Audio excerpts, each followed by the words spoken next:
স্বাধীনতা আমাদের সকলের কাছেই এক পরম কাঙ্ক্ষিত বিষয়। তাই তো কবি লিখেছেন, স্বাধীনতাহীনতায় কে বাঁচিতে চায়। মানুষ জন্মগতভাবেই স্বাধীন। তার এই জন্মগত অধিকার যখন অন্যের দ্বারা লুণ্ঠিত হয়, তখনই সে প্রতিবাদ করে ওঠে। ২০০ বছর ব্রিটিশ ঔপনিবেশিক শাসনের পর পরাধীনতার শৃঙ্খলে আবদ্ধ থেকে মুক্ত হয়। ভারতবাসী 1947 সালের 15ই আগস্ট স্বাধীনতা লাভ করে। আর এই দিনটিকে স্মরণীয় করে রাখার জন্য প্রতি বছর 15ই আগস্ট ভারত স্বাধীনতা দিবস উদযাপন করে।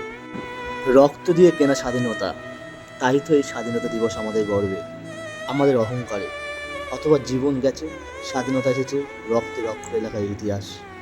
জীবন তুচ্ছ, স্বাধীনতা অমূল্য। নেতাজি সুভাষচন্দ্র বসু আজও তাদের আত্মত্যাগের গল্প আমাদের পথ দেখায়, তাদের সাহস আমাদের প্রেরণা যোগায়। রক্তে কেনা স্বাধীনতা, তাই তো এই স্বাধীনতা দিবস আমাদের গর্বে, আমাদের অহংকারের। এত কিছুর পরেও আমাদের সবার মনের মধ্যে একটাই প্রশ্ন থেকে যায়, তাই না? আমরা কি সত্যিই স্বাধীন?